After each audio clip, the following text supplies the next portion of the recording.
My name is Renee. I'm 34.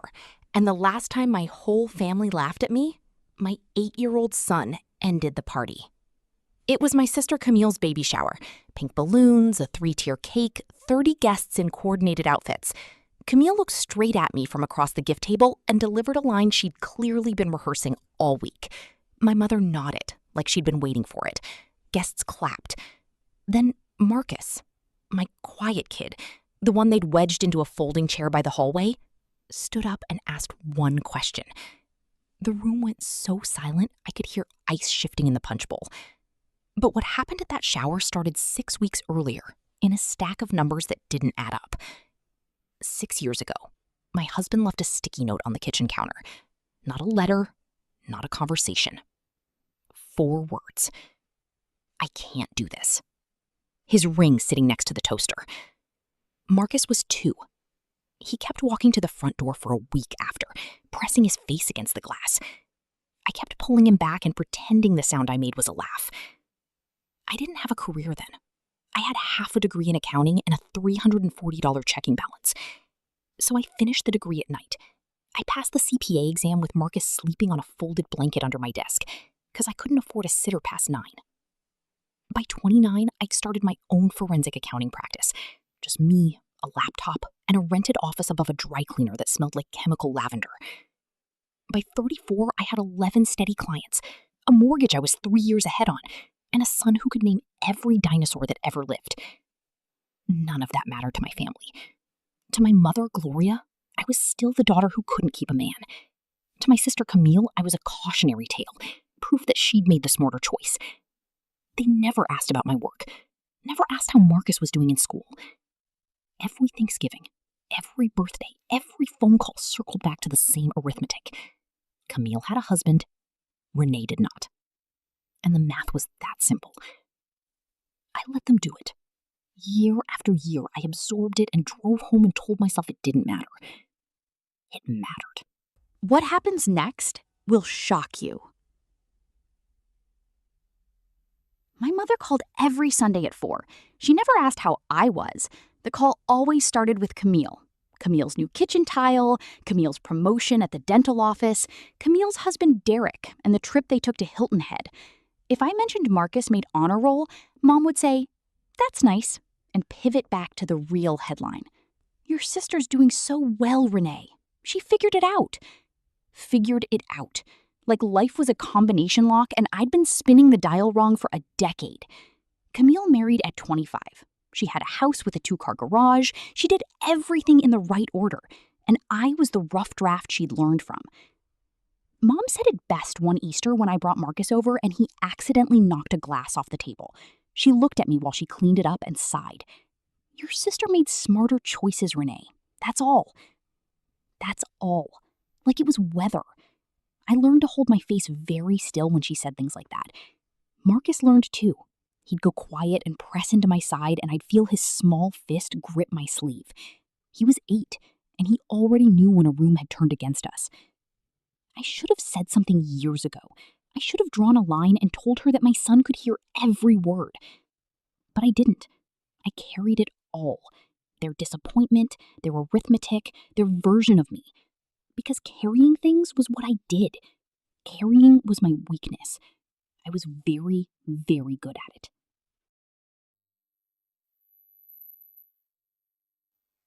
The announcement. Camille was 7 months pregnant when Mom called to announce the shower. Not invite me. Announce. "We're having it at the house the 2nd Saturday in June. I'll need you here by 8 to set up the chairs." I held the phone away from my ear and stared at Marcus, who was building a Lego bridge on the carpet. "So I'm setting up?" I said. "Well, someone has to. Camille can't lift things." There was no mention of a +1. No mention of Marcus. When I asked if I should bring him, Mom paused for 3 full seconds. I suppose. Keep him out of the way. Keep him out of the way. My kid. Her grandson. I said, okay, and then sat with that word afterward like it was a rock I'd swallowed.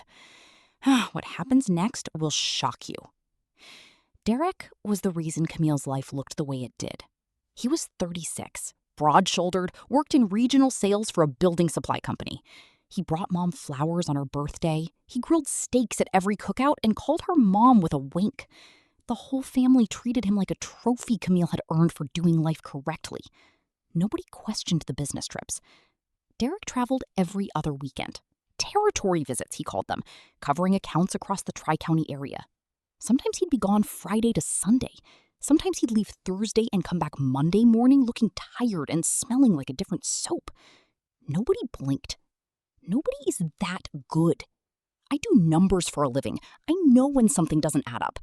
But I pushed the thought down the way I pushed down everything else, because questioning Derek meant questioning Camille. And questioning Camille meant another Sunday call about choices. 5 weeks before the shower, Derek called me. Not Camille, not Mom, me. He needed a favor. Marcus, specifically.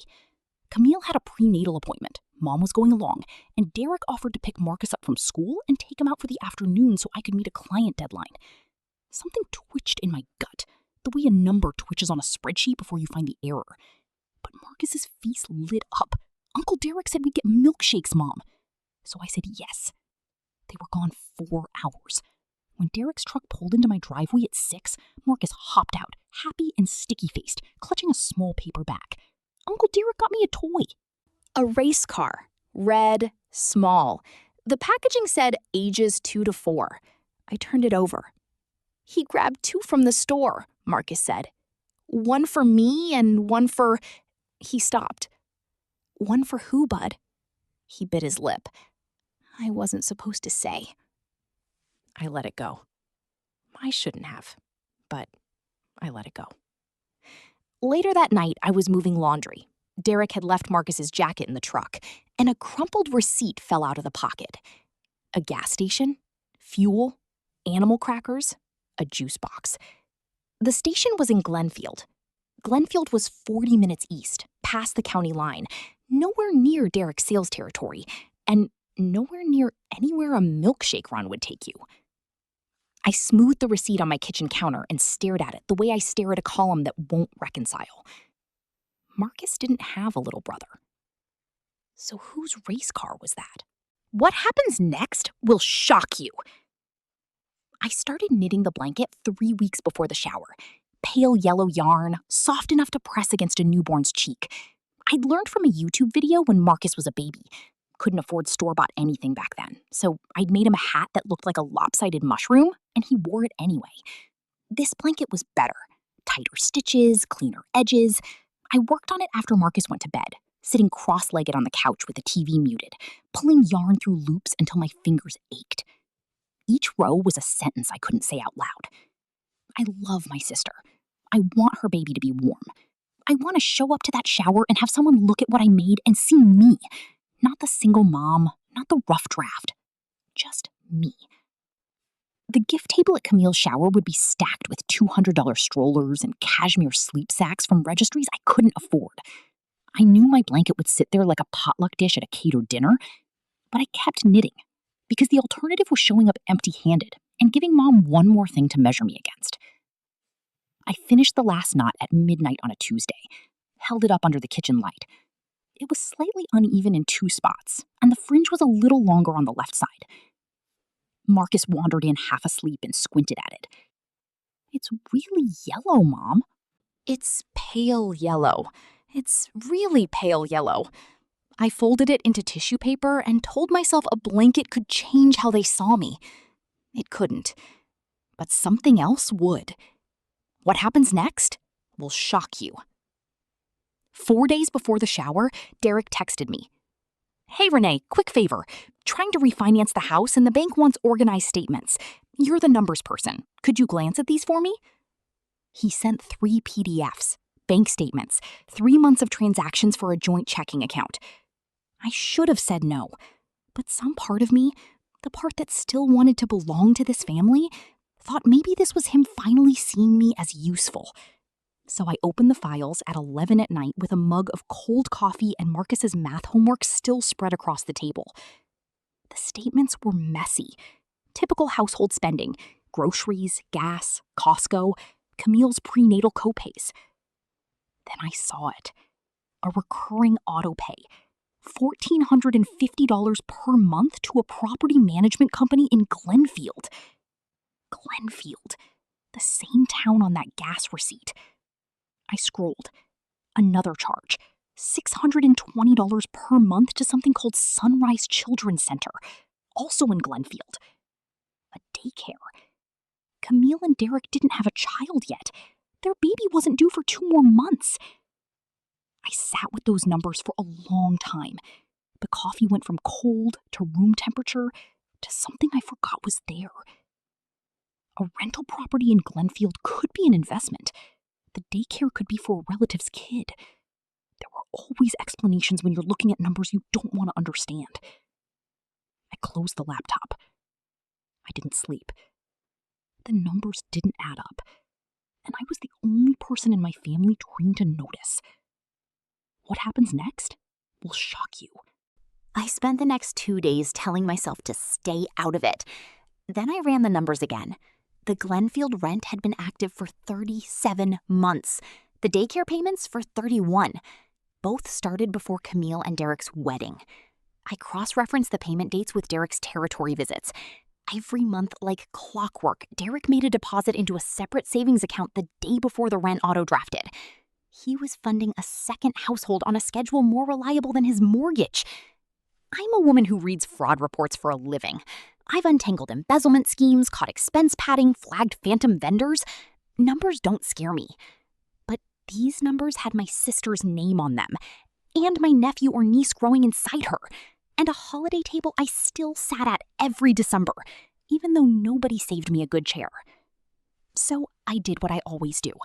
I told myself it wasn't my problem. I filed the statements in a folder on my desktop labeled Derek Refinance, and I closed it. The next morning, sitting in my office above the dry cleaner, I opened a case file for a client, a small business owner whose partner had been siphoning cash into a personal LLC for 3 years. The partner coached Little League, organized the company picnic, brought donuts every Friday. Everyone loved him. The books told a different story. I stared at the spreadsheet and thought about Derek's steaks and flowers and the way he kissed Camille's temple in every photo, like a man performing marriage for an audience. Charm is a column that doesn't reconcile. The people who steal the most are never the ones who look like they'd steal. They're the ones who bring donuts. I closed the client file and opened Derek Refinance. I stared at the Glenfield autopay for 60 seconds, then closed it again. I was trained to follow money. I just didn't want to follow it here. The drawing. 3 days before the shower, Derek picked Marcus up again. What happens next will shock you. I'd been making excuses since the receipt, but Marcus begged, and Derek showed up 10 minutes early with a basketball under his arm. I caved. They were gone 3 hours. When Marcus came home, he was quieter than usual. He sat on his bed and pulled off his sneakers one at a time, slow, like he was thinking hard about something. I leaned in his doorway. Good day? Yeah. He picked at his shoelace. Mom, can I tell you something? Always. Uncle Derek took me to a house. Not his house. A different one. There was a lady with red hair and a little boy. The boy's name is Liam. He's really small, like maybe 3. My spine went cold. Not my hands. My spine. Straight up the center, like someone had laid an ice cube at the base and let it melt upward. Who was the lady, Bud? Uncle Derek called her Amy. She made us sandwiches. Liam showed me his toy trucks. He's got a lot of trucks. Marcus looked up at me, his eyes wide and careful. Uncle Derek said it's a surprise. He said don't tell anyone, especially Aunt Camille. He said it's like a birthday present. You don't talk about it before the day. An 8-year-old can hold a surprise. A secret is different. A surprise ends in a smile. A secret ends in a room that goes silent. I sat on the edge of his bed and put my arm around him. Thank you for telling me, Bud. You didn't do anything wrong. The next morning, I found the drawing. I wasn't looking for it. I was emptying Marcus's backpack to wash it. He'd spilled juice inside. Between a crumpled permission slip and a half-eaten granola bar, there was a folded piece of construction paper. 2 houses. The one on the left had a triangle roof and green grass and a stick figure labeled Aunt Cam with a round belly. The one on the right was smaller, drawn in orange crayon, with 3 figures in front. A tall man labeled Uncle Derek, a woman with red scribbles for hair labeled Aunt Amy, and a tiny boy labeled Liam. Between the 2 houses, Marcus had drawn a road with a little car on it. The car had a smile. I turned the paper over. On the back, in Marcus's careful block letters, was a street name and a number, the way a kid copies what he sees on a mailbox. 214 Birch, Glenfield. He'd misspelled Glenfield. Glenfield, 40 minutes east. Same town as the gas receipt. Same town as the $1,400 rent. Same town as the daycare. I folded the drawing and put it in the pocket of my cardigan. That night, after Marcus fell asleep, I opened my laptop. I pulled up the county assessor's public records for Glenfield. Free, legal. The same database I use for asset searches in my work. I typed in 214 Birch. The property came back as a 2-bedroom rental unit leased to a Derek and Amy Harmon since April 3 years ago. Derek. Not just a stranger. Derek Harmon. The same middle and last name combination on the bank statements. The lease was co-signed. Utilities in both names. Marcus had already told me the rest. A woman named Amy with red hair and a boy named Liam, age 3, who showed him his trucks. I sat in my dark kitchen and did the math I didn't want to do. Liam was 3. Camille and Derek got married 3.5 years ago, which meant Derek had fathered a child with another woman, either just before or just after his wedding. He'd been paying rent on a second home, paying for a second child's daycare, living a second life in a town 40 minutes from the one where my sister was painting a nursery sage green and posting Instagram photos of tiny shoes. I pulled Marcus's drawing from my pocket and looked at it again under the stove light.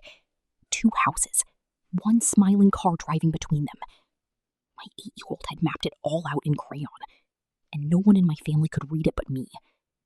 I didn't cry. I made a list. That's what accountants do when the numbers tell a story no one wants to hear. We make a list, and we figure out who needs to know. The plan. Here's what I didn't do. I didn't screenshot the records and text them to Camille at midnight. I didn't call Mom and announce it over speakerphone. I didn't post it online or save it for maximum damage at a public event. I knew exactly what a well-timed reveal could do to someone's finances, their custody arrangement, their entire life. And I knew that dropping this bomb at Camille's baby shower in front of 30 people, with her 7 months pregnant, would be cruel, not justice. So I made a plan.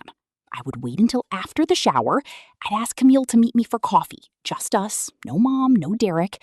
I'd bring the bank statements, the public records, Marcus's drawing. I'd sit across from her and tell her gently, clearly, the way you deliver hard news to someone you love, even when they've spent years making sure you knew they didn't love you back the same way. She deserved to hear it from someone who cared about her baby's future. I'd also tell her I could help. Forensic accounting exists for exactly this kind of situation. Hidden assets, undisclosed dependents, marital misconduct affecting property division. I could trace every dollar Derek had funneled to Glenfield and make sure Camille and that baby were protected. This wasn't an audit. This was Camille, the girl who used to climb into my bed during thunderstorms, the teenager who borrowed my mascara before dances and never gave it back, the woman who'd spent 10 years comparing herself to me and finding the one metric where she came out ahead. I wasn't going to take that metric from her in a room full of people. I was going to sit across from her with coffee and tell her the truth, and then hold her hand while she cried. Because that's what big sisters do, even when the little sister has spent a decade pretending she doesn't need one. That was the plan. Quiet, private, principled. It was a good plan. Plans don't survive an 8-year-old. What happens next will shock you. 2 days' notice. 2 days before the shower, I texted Derek. Short. We need to talk about Glenfield. 3 dots appeared, disappeared, appeared again. Then, I don't know what you think you know, Renee.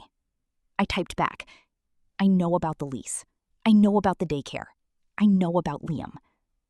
The dots didn't dance this time. He called me. His voice was low and tight, the way a man sounds when he's choosing between anger and negotiation. You went through my statements. You asked me to look at them, Derek. Silence. 5 seconds. 10. He picked the door he was always going to pick.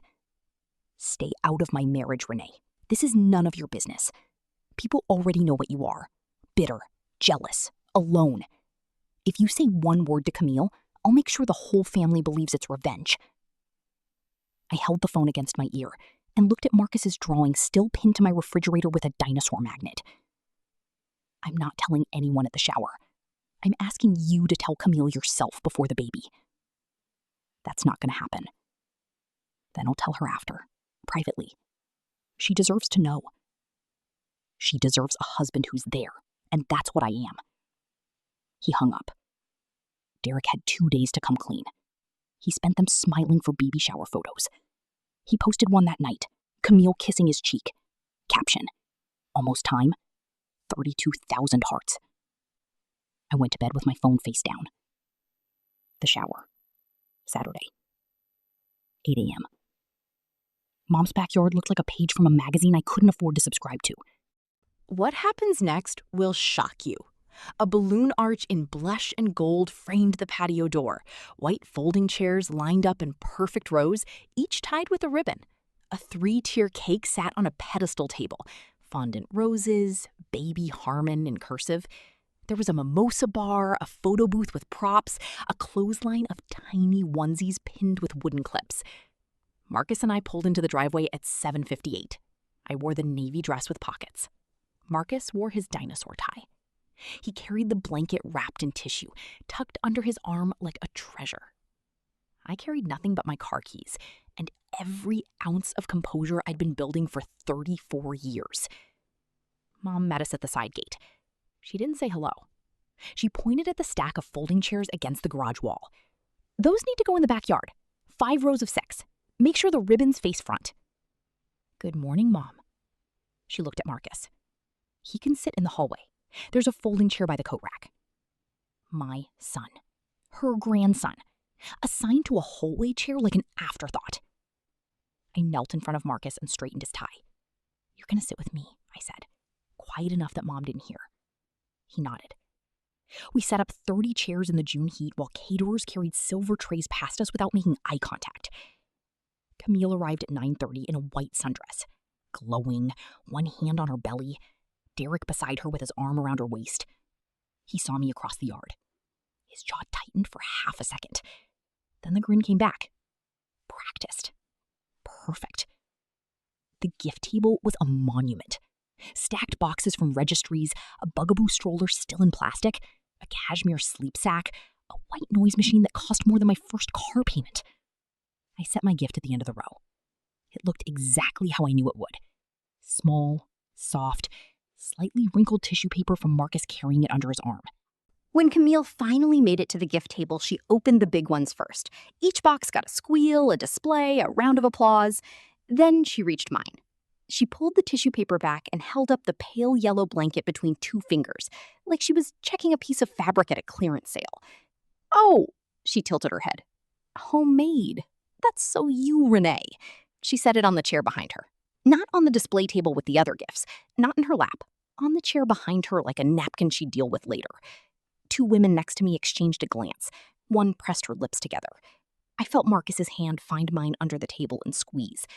3 weeks of midnight stitches, sitting on the couch with the TV muted. Every row a sentence I couldn't say out loud. Set aside like a napkin. I squeezed his hand back and kept my face still. The digs started during the mimosa round. Camille's friend Tara, the one with the loud voice, leaned across the table and smiled at me with all her teeth. So, Renee, still single? Anyone on the horizon? Before I could answer, Mom cut in from the kitchen doorway. Renee's focusing on Marcus. That's enough for her. She said it like she was defending me. It didn't feel like defense. Another woman tilted her champagne glass toward Camille and Derek. You two are just the cutest. Camille, you really found a good one. Camille beamed. Derek put his hand on her back. His phone buzzed in his pocket. He didn't check it, but I saw his hand drift toward it and stop. Some of us just attract the right kind of man, Mom's friend Patricia said, patting my arm. It's not luck, Renee. Like she was consoling me at a funeral I was attending for my own life. Marcus sat beside me, his feet dangling inches off the grass, watching the adults with that careful cataloging look he gets when he's processing something too big for the room he's in. A woman I didn't know cooed at Camille's belly. "Your baby is going to have the best life. 2 parents, a beautiful home, everything." She looked at me when she said everything, like I was the counterexample. Marcus tugged my sleeve. "Mom, can we go soon?" "Not yet, honey." "They keep talking about us." He was 8. He could hear it all. At 2:00, Mom stood up with a glass of champagne and clinked it with a fork. 30 faces turned toward her. "I want to make a toast." She was wearing the blouse she saves for church, cream pearl buttons, hair set fresh. "To my beautiful daughter Camille, and to Derek, who gave her everything a mother could hope for. A real home, a real partnership, a complete family." She paused on complete and let it sit. I felt the word land on me like a hand pressing my shoulder down. Complete. As opposed to what? Incomplete? Broken? Me. "Camille, sweetheart, you did it the right way. You built something strong, something lasting, and now you're bringing a baby into a family that's whole." She lifted her glass. "To the Harmons." 30 voices echoed. Glasses clinked. People drank. Camille touched her eyes with her fingertips. Derek kissed her temple. His lips pressed there exactly 3 seconds. I counted, because I count things when I can't control anything else. 3 seconds of performance. After the toast, Mom made rounds accepting compliments on the party. "Such a beautiful family. You raised her right, Gloria." Mom beamed. She didn't look at me. She didn't look at Marcus.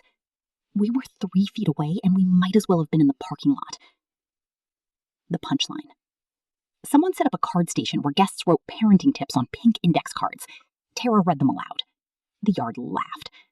Then she asked, "Camille, what's the one thing you're most excited about?" Camille grinned. She rubbed her belly. She looked at me. Not at the crowd, not at Tara, at me. And I watched the line form on her lips before she said it. "Honestly, I'm just grateful my baby is going to have a complete home. 2 parents. A father who shows up every single day." She paused. The yard was quiet. Then she tilted her head, still looking at me, and her grin sharpened. "At least my baby will have a father." The laugh that rolled through the yard was instant. Not all 30 people, but enough. 15, maybe 20. Some covered their mouths, some didn't bother. 2 of Camille's friends actually clapped, palms hitting palms. The same sound you make when a comedian lands a punchline. Except the punchline was 6 years of my life. Derek stared at the grass. His phone buzzed. He ignored it. Mom pressed her lips together and said nothing to stop it.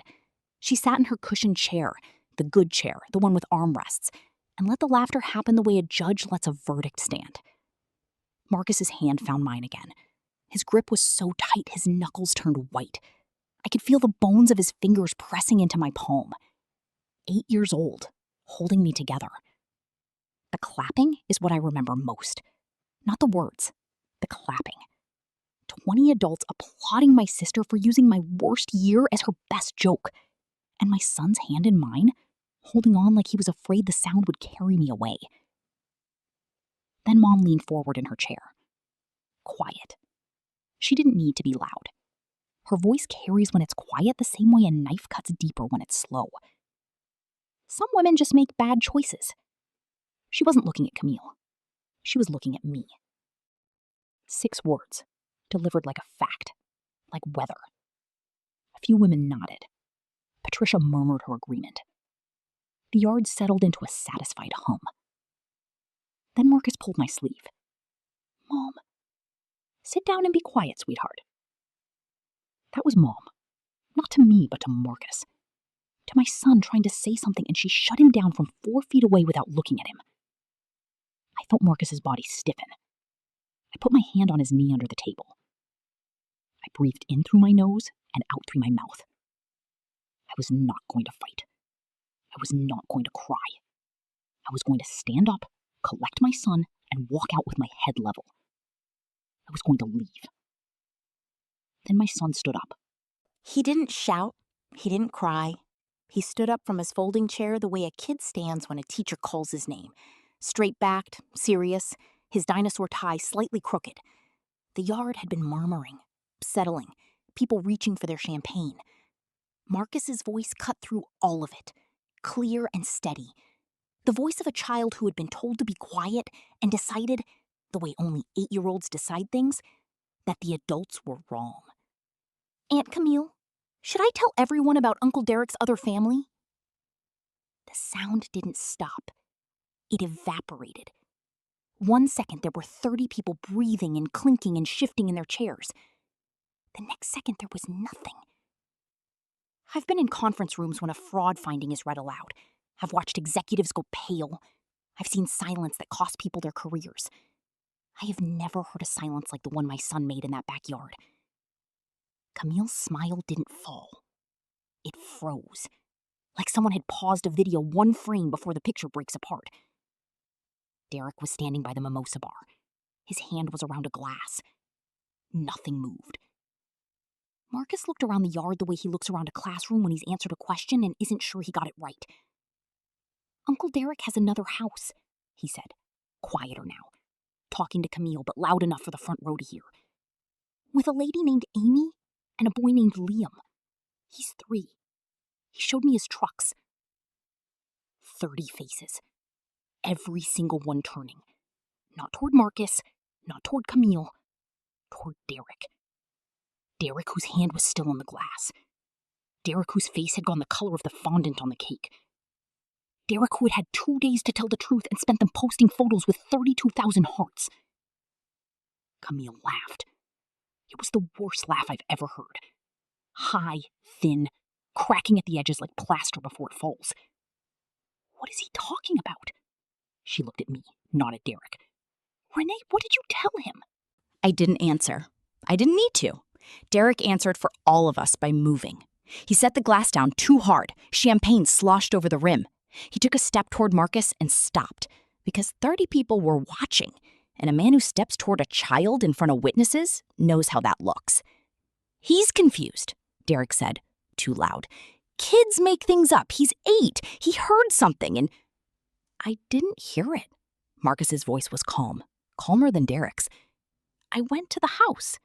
You took me there. Aunt Amy made sandwiches."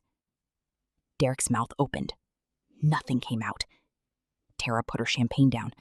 Patricia set her fork on the table. Mom hadn't moved from her chair. She was gripping the armrests with both hands. For the first time in my life, I saw something on my mother's face I didn't recognize. It might have been fear. I stayed in my seat. I kept my hand on Marcus's knee. I did not speak. The loudest person in the room is the one who says nothing, while the truth does the work. Derek tried again. "Renee, you put him up to this." "She didn't." Marcus looked at his uncle the way children look at adults when the math finally doesn't add up. "I drew a picture. It's in my backpack." 20 heads turned toward the hallway, toward the coat rack, toward the folding chair where they had sent my son to be out of the way, and the small blue backpack hanging on its arm. Innocent men don't move that fast. Derek was already heading for the door. Camille got there first. 7 months pregnant, one hand under her belly, the other reaching for the zipper. She pulled the backpack off the chair, unzipped it, and the folded construction paper fell out between a juice box and a permission slip. She opened it. 2 houses, 1 smiling car. Uncle Derek, Aunt Amy, Liam. Camille stared at the paper. I watched her eyes move from one crayon figure to the next. I watched the drawing do what I'd never wanted it to do. Not here. Not like this. It dismantled her, piece by piece. The triangle roofs, the green grass, the little boy with truck-shaped scribbles in his hands. A 3-year-old living in a town she'd never heard of, on money that came from the account she thought was paying their mortgage. "Derek?" Her voice was low, controlled, almost professional, like she was reading a diagnosis. "What is this?" He was at the patio door, car keys already in his hand. He'd pulled them from his pocket the way guilty men reach for exits, fast, automatic, without thinking about how it looks. "Camille, I can explain." "Then explain." She held the drawing up. Her hand was shaking. The paper trembled. The crayon houses shivered. Explain the drawing. Explain Liam. Explain 37 months of rent I didn't know about. She'd done the math. Maybe not the exact number, that was mine. But she'd heard Marcus say 3 years, and she'd counted backward past her own wedding. Derek looked at the drawing in her hand. He looked at 30 faces staring at him from white folding chairs. He looked at the patio door behind him. He chose the door. He walked through it, grabbed his jacket off the hook, and left. The front door shut so quietly it was almost polite. His truck started 30 seconds later. Nobody followed him. The reckoning. Camille turned on me. I expected it. Grief needs a target, and Derek had just removed himself. You did this! Her voice was shaking. You knew, and you brought your son here to humiliate me in front of everyone. You've always been jealous of me, Renee. Always. I asked Derek to tell you himself, I said. Quiet. Not cold, not smug. The way you say a number that settles an audit. 2 days ago, I found the records doing the refinance work he asked me to do. I told him to come clean before the baby. He refused. The yard was absolutely still. I could hear a neighbor's sprinkler clicking 3 houses over. I wasn't going to say anything today. I had a plan. To tell you privately, after the shower. Gently. So why didn't you? Because my son heard what you said to me. And he's 8, and he thinks in straight lines. He connected at least my baby will have a father with the fact that Uncle Derek already has another family. He wasn't trying to hurt you. He thought he was helping. Tara stood up quietly. 2 women in the back row collected their purses. Camille pressed both hands against her belly and stared at me like I was the one who had betrayed her.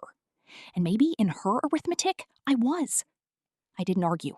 I didn't list the receipts, the lease, the daycare invoices. I didn't say what I could have said, that the woman who'd called me a bad choice was standing in the wreckage of a marriage she'd used as a trophy. And the only person in this yard who tried to handle it with dignity was the one she'd been laughing at 20 minutes ago. I came here with a blanket, Camille, not a bomb. He built the bomb. I just stopped lying about it. Camille sank into a folding chair. Her hands were still on her belly. Her eyes were open but unfocused, staring at the balloon arch like it was a door she could walk through and come out on the other side of an hour ago. For 1 second, just one, I saw my sister. Not the woman who'd mocked me, not the woman who used my divorce as a party joke.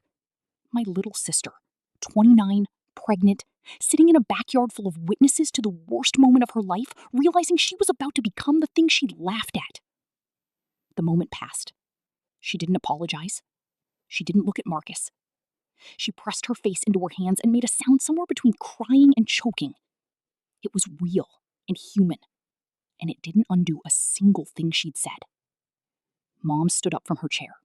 She looked at Camille, then at me, then at the empty space where Derek had been standing. Her mouth opened and closed twice. The woman who always had a verdict, who'd spent 30 years handing down sentences about choices and arithmetic and which daughter got it right, had nothing. I didn't wait for her to find it. I walked to the chair behind the gift table and picked up the pale yellow blanket. I folded it carefully, the way I'd folded it the night I finished the last knot. Then I turned to my mother. Mom, you can call me when you're ready to have a conversation that doesn't start with what I did wrong. Until then, Marcus and I are going home. I took Marcus's hand. His dinosaur tie had come loose. I fixed it as we walked through the side gate, past the balloon arch, past the 3-tier cake. Marcus looked up at me as we reached the car. Are you mad at me, Mom? No, baby. You told the truth. That's never bad. I buckled him in. I drove us home. I didn't look in the rearview mirror. Aftermath. Derek disappeared for 6 days.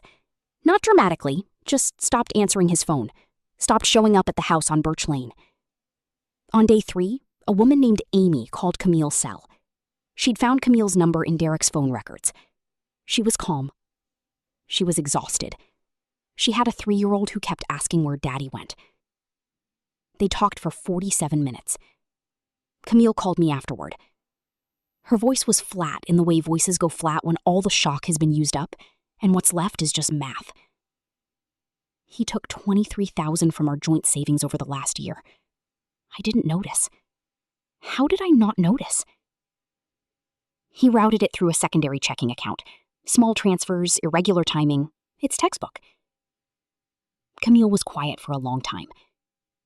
Then, "Can you help me?" 3 words. I'd waited 6 years to hear them from my sister. Not for the satisfaction, for the proof that I existed in her life as something other than a cautionary tale. Yes, that's what I do. I spent the next 2 weeks pulling apart Derek's financial records. Hidden assets in a business account, unreported income from a side contracting gig, 37 months of rent and daycare that affected the marital estate. I built the file the way I build every file. Methodical, documented, admissible. Camille hired a family lawyer. The lawyer looked at my work and called it the most organized set of financial discovery documents she'd ever received from a non-attorney. Mom called once. She didn't apologize. She said she hadn't known about Derek. I told her the same thing I'd told her at the shower. You can call me when you're ready to have a conversation that doesn't start with what I did wrong. She hasn't called back yet. I mailed the blanket to Camille. Not to make a point. The baby would need it. The baby was innocent. Some women do make bad choices. I'm just not the one in this room. The kitchen floor. That night, after I mailed the blanket, Marcus and I sat on the kitchen floor and ate ramen from mismatched bowls. The apartment was quiet. No champagne, no balloon arches, no toasts about complete families. Marcus had a noodle hanging from his chin.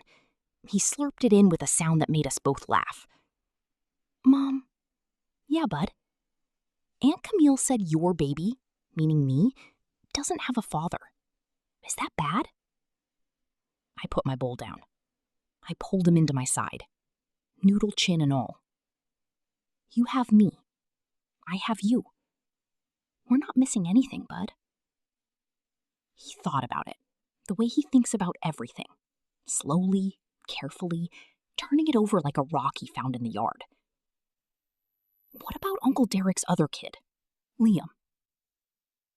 "Liam has people who love him too, even though the grown-ups messed it up." "Even though the grown-ups messed it up," he repeated. Then, "Mom, at the party when everybody laughed at you, I didn't think it was funny." "I know, baby. That's why I said it. Not to be mean, Aunt Camille kept saying stuff about dads, and I kept thinking, but Uncle Derek already has a whole other family. So why is everybody laughing?" His logic was clean. Cleaner than any courtroom argument, any financial audit, any carefully rehearsed speech I would have given over coffee. He saw a contradiction, and he said it out loud. That's all. That's everything. He leaned into me, and we sat there on the linoleum, with the overhead light buzzing and the fridge humming and the leftover smell of instant broth between us. 2 people, 1 kitchen floor. No audience, no ribbons, no arithmetic about what counts as complete. A family isn't whole because 2 parents stand in the photo. It's whole when no one in it has to lie to be loved. Marcus taught a room full of grown-ups that in 1 sentence. And I've never been prouder to be the woman they called a bad choice.